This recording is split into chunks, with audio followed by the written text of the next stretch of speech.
Halo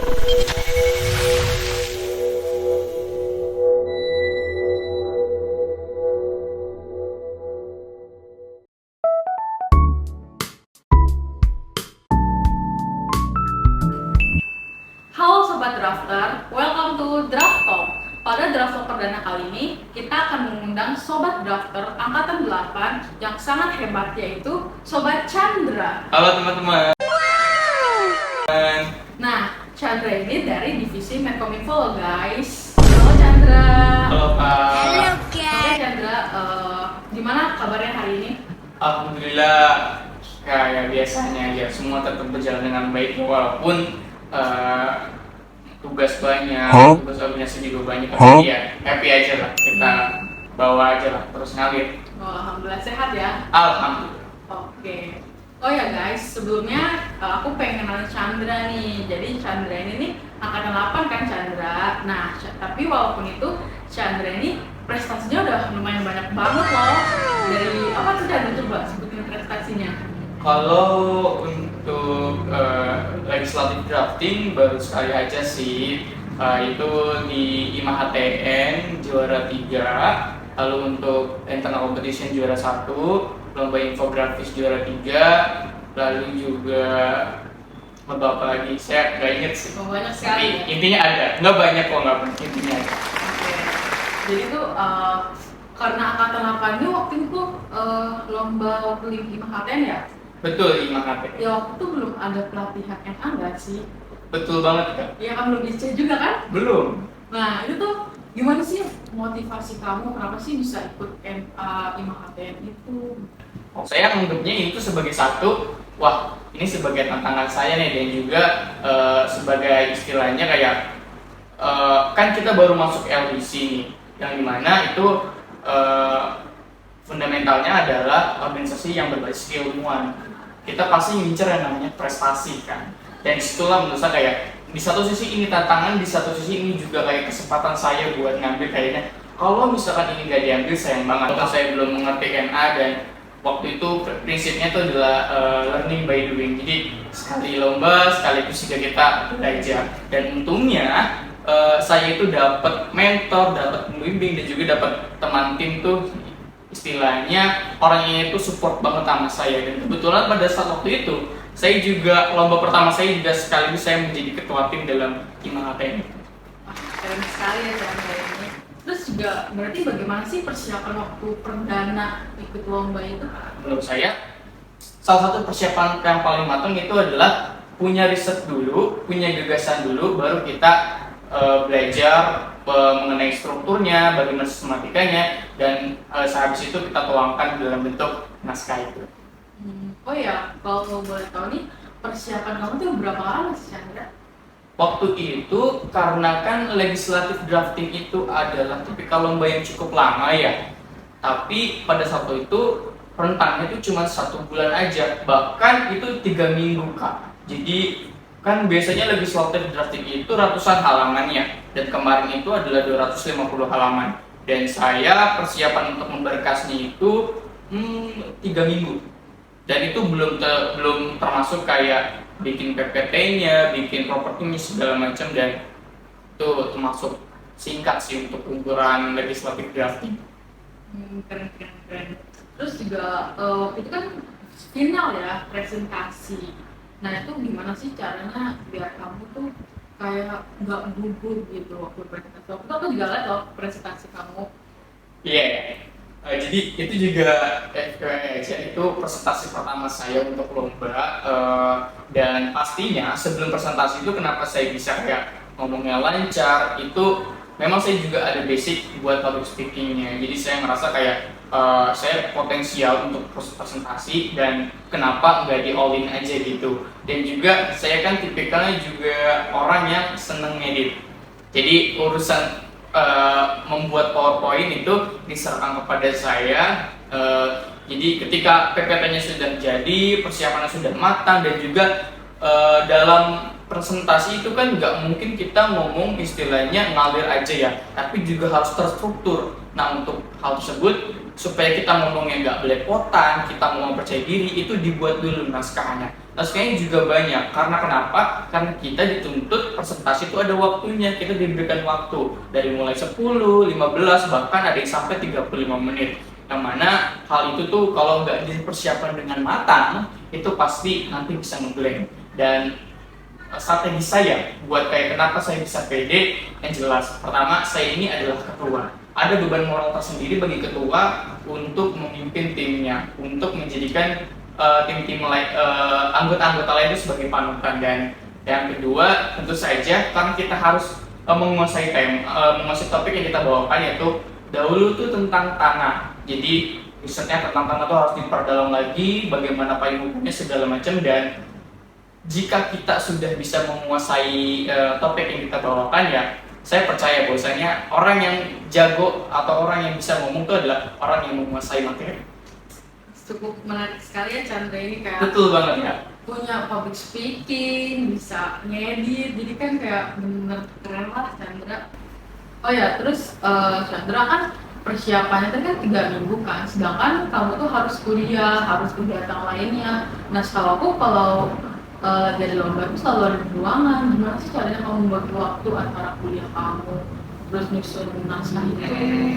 Iya, betul. Menurut saya ini adalah fase tersulit ya dalam perlombaan, dalam perkuliahan. Karena kenapa?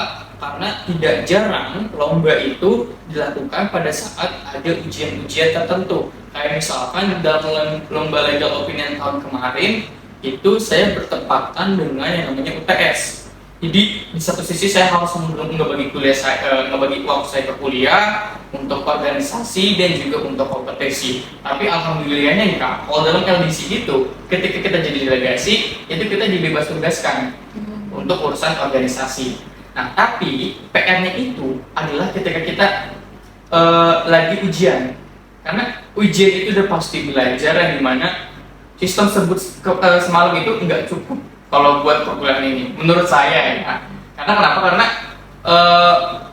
banyak banget materi yang harus dipelajari, itu PR banget buat nentuin skala prioritas mana yang harus kita kerjain duluan. Karena kenapa? Karena saat menjadi delegasi, itu yang paling penting adalah komitmen. Itu tuh bisa saya lakuin karena itu ngebagi skala prioritas. Jadi kita ngatur jadwal, mana aja yang paling penting. Apakah deadline-nya itu lebih dulu lomba misalkan, ataupun lebih dulu UTS. Nah itu biasanya kalau untuk UTS saya belajar ya, kalau misalkan jadi delegasi pakainya sistem kumpul semalam dan harus dicukupi. Tapi kalau untuk lomba, karena kita ngebawa nama fakultas bahkan universitas kalau tingkatnya itu adalah nasional, maka mau tidak mau kita harus komitmen dan terkadang harus meninggalkan sedikit tentang ujian-ujian tersebut. Tapi tetap ada beban moral dan juga kita tidak boleh lupa bahwasanya kita datang kemari itu untuk kuliah dan organisasi itu hanya sebagai penunjangnya saja. Jadi pada intinya kamu tuh mempunyai time management yang baik ya Chandra. Betul banget Kak. Terus berarti nggak ada kesulitan dong mengenai UTS kamu, tapi nilainya bagus dong berarti UTS? Awalnya bagus, tapi semenjak semakin kemari kayak saya semakin mengalami penurunan. Entah ya, karena kan nilai-nilai yang dikasih dosen itu saya tidak tahu bagaimana penilaiannya, tapi yang saya percaya bahwasanya penilaian itu ya sudah sesuai gitu, karena kan melihat kompetisi saya. Dan menurut saya itu juga menjadi catatan buat delegasi-delegasi lainnya, terutama untuk para LDC, itu untuk menyeimbangkan antara nilai dan juga kompetisinya sedang dijalankan. Karena agak sulit juga, walaupun memang dituntut untuk dapat nilai yang bagus. Pada intinya berarti Chandra ini harus tetap belajar lah untuk UTS, nggak serta-merta kompetisi aja lah gitu untuk mengharumkan nama Chandra di fakultas maupun universitas ya. Betul banget Kak. Oke, berarti ya Chandra ini kan udah Kominfo kan. Nah, aku tuh baru kali ini gitu anggota divisi Kominfo yang ikut lomba infografis kan, poster tuh. Iya. Nah itu Chandra itu menemukan info lomba dan tertarik itu di mana sih? Oke, jadi gini, saya tuh pemikiran bahwasanya Medcom itu seharusnya itu sifatnya itu enggak organisatoris untuk mengelola media sosial aja, kayak nggak ngelola TikTok aja, nggak ngelola YouTube aja, tapi juga ada unsur kayak kompetitifnya. Soalnya kenapa? Saya merasa bahwasanya output dari Medcom itu kalau untuk sekarang ini hanya sebatas pada pengelolaan media sosial aja. Nah, untuk itu saya coba carikan kayak kompetisi-kompetisi yang seenggaknya itu relevan dengan divisi Medcom. Apa? Ya salah satunya adalah buat poster, buat video, buat bahkan infografis. Kalau yang saya kayak kemarin ikutin itu, saya ikut lomba infografis di Geber Jurnalistik. Dan sekarang juga saya lagi ikut infografis juga di Food Corp, itu teknologi pangan, dan mudah-mudahan aja bisa juara lagi. Dan kenapa saya tertarik dan kenapa saya bisa mau? Karena gini, karena di Medcominfo itu kita tuh udah dapat privilege, yang dimana kita udah bisa ngedit, kita udah bisa nentuin tata letak, hierarki dalam editing segala macam, kita udah mengerti konsep-konsep dan juga teori editing. Namun PR-nya itu adalah bagaimana kita mendeliverkan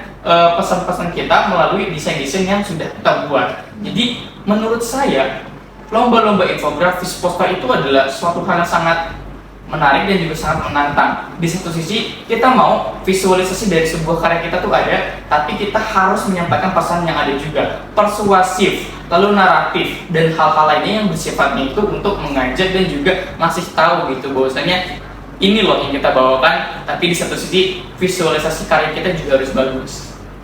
Berarti Sobat Chandra ini selain emang dia sebagai anggota LDC dan Medcominfo, jadi kayak balance gitu loh antara lomba di LDC-nya terus Medcom-nya. Jadi kan LDC itu kan punya 5 divisi kan. Nah berarti mungkin di divisi Medcominfo ini akan nantinya akan ikut lomba infografis, terus divisi mungkin bisnis plan kan. Jadi kayak LDC itu benar-benar mengharumkan namanya banget di fakultas dan universitas. Itu bukan tentang kepenulisan aja, tapi tentang divisi-divisinya itu. Jadi kayak melebarkan saya di divisinya itu kan. Betul banget, karena di semua sisi itu harus bisa berkompetitif dan juga menghasilkan suatu output yang secara organisatoris ngebangun lingkungan yang kompetitif.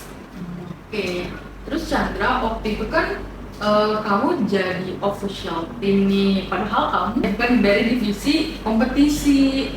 Nah itu gimana sih caranya kamu bisa jadi tiba-tiba jadi OT? Terus pengalaman kamu kan pasti bisa kamu ngedit dulu jadi OT itu gimana? Tiba-tiba terus ke UB ya waktu itu? Iya betul, ke Universitas Brawijaya.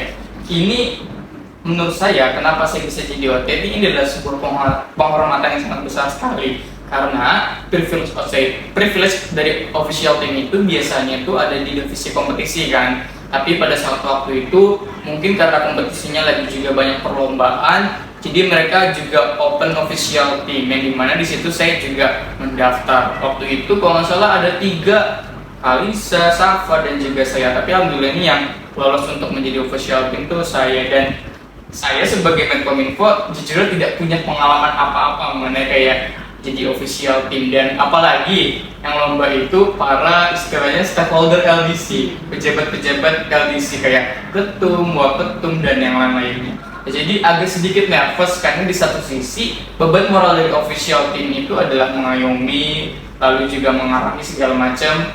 Namun di satu sisi juga saya angkatan baru dan juga belum punya pengalaman yang banyak dan juga tidak sebanding dengan para delegasi-delegasinya. Tapi di satu sisi juga harus ada misalkan kayak saya mengakomodir transportasinya bagaimana, lalu untuk pembimbingnya bagaimana, dan menurut saya itu adalah hal yang sangat bermanfaat, apalagi kita sebagai official team yang terkadang masih minim ilmunya itu bisa belajar kepada delegasi-delegasi yang lebih hebat, yang lebih udah berpengalaman.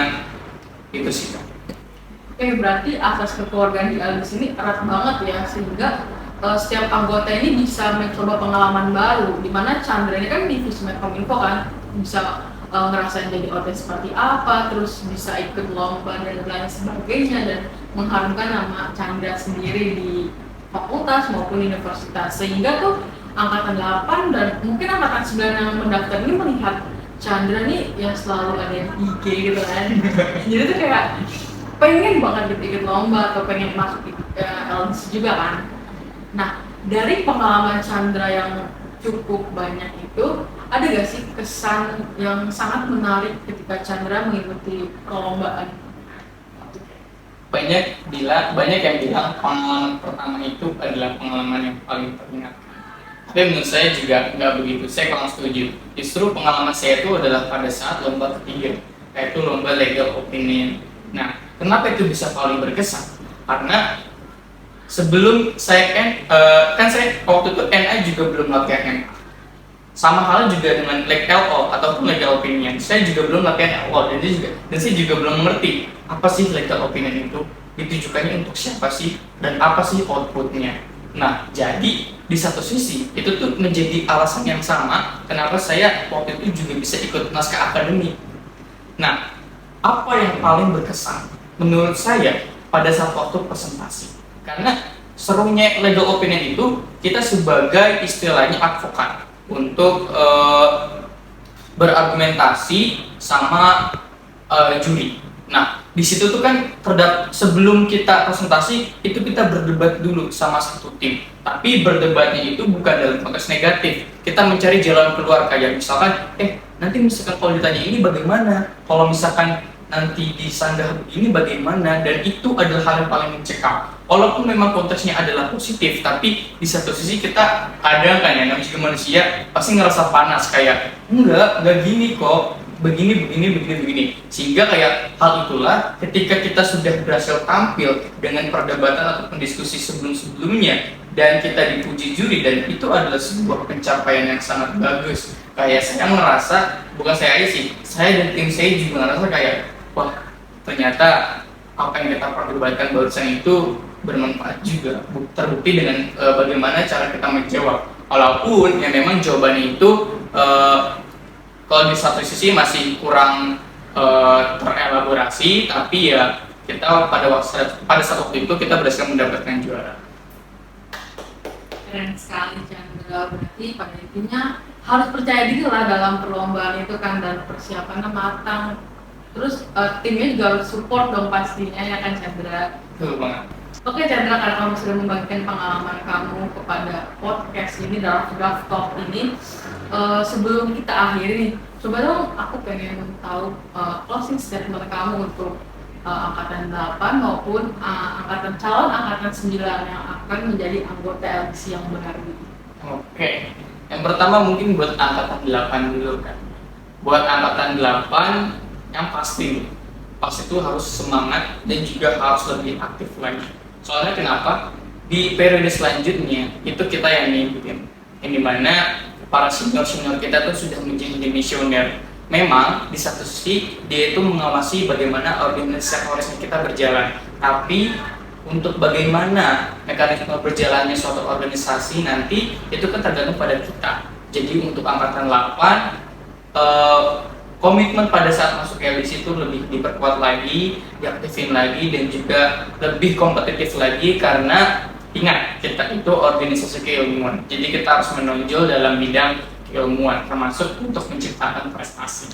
Nah, kalau untuk angkatan 9 itu saya ada pepatah Pak Mugi Muhas. Beliau berkata bahwasanya hukum itu ius scripta dan ius non scriptum, dan itu tuh hal yang bisa menggambarkan LDC. Kenapa? Karena ius scripta, hukum itu tertulis. Relevan banget sama organisasi LDC yang basicnya itu adalah kepenulisan. Jadi kita merancang sebuah naskah hukum yang outputnya itu adalah bisa legislative drafting, legal opinion, legal contract, atau bahkan KTI dan juga esai. Nah, lalu ius non scriptumnya. Nah, unsur ini tuh ada di mana? Pada saat ketika kita sudah selesai dengan penaskahan hukum, itu pasti dipresentasikan kepada juri ataupun kepada khalayak umum. Nice. Kenapa saya bisa berpesan seperti ini? Pada intinya, ketika kalian mau belajar menulis, kalian juga harus bisa belajar untuk ngomong. Karena hukum itu nggak cuma kepenulisan aja, tapi juga harus bisa berargumentasi. Untuk itu, Saya ingin berpesan kepada angkatan 9, melatihnya itu jangan hanya bidang penulisan saja, tapi juga melatih bagaimana kita mendelivery argumen, bagaimana cara kita berpresentasi, karena memang dalam perlombaan itu berkas itu kadang penilaiannya itu lebih tinggi, kurang lebih 60%, tapi presentasi juga menjadi tonggak penting. Dia itu menjadi kunci untuk sebuah kemenangan. Dan hal itu menurut saya hal yang harus ada dan harus ditanam dari anggota-anggota yang nantinya akan masuk ke LDC.